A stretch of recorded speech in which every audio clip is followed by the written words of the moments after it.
effectivement, l'inspiration, c'est pas la question que je me pose en me réveillant, parce que sinon je pense que ça bloquerait tout. Mais c'est dans l'ensemble, je résumerais ça en une entreprise de recyclage du vécu, du vu, du lu, des épreuves, des joies, tout ça est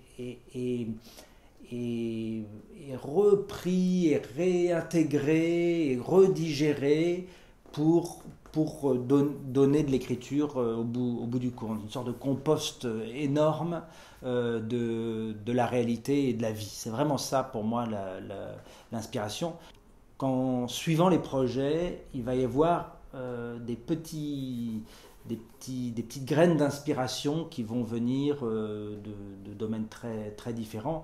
Pour Van Gogh, par exemple, le thème du dirigeable et du Zeppelin qui est dans Van Gogh, c'est né d'une description, je crois que j'ai lu il y a très longtemps, d'un vol à 200 ou 300 mètres au-dessus je ne sais plus si c'était la forêt d'Amazonie ou le désert de Mauritanie, mais disons avec les odeurs qui montaient de la terre, avec les petits singes qu'on voyait danser dans la canopée de l'Amazonie.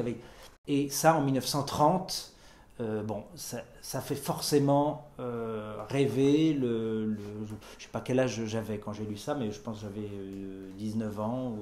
Et donc ça m'a beaucoup travaillé. Et alors ensuite, quand on a une source d'inspiration comme ça, qui est juste une image, eh ben, on a envie de plonger dans le réel qui correspond à cette image. Et donc je me suis beaucoup documenté sur ces premiers dirigeables. Mais je développe cet exemple-là, mais je le fais pour tout en fait. Hein. Et donc là, j'essaie d'en savoir trop sur le sujet pour pouvoir évacuer la plus grande partie, ou en tout cas évacuer l'écume, là, comme le barman qui enlève l'écume de la bière. Et je veux qu'il ne reste que le nécessaire.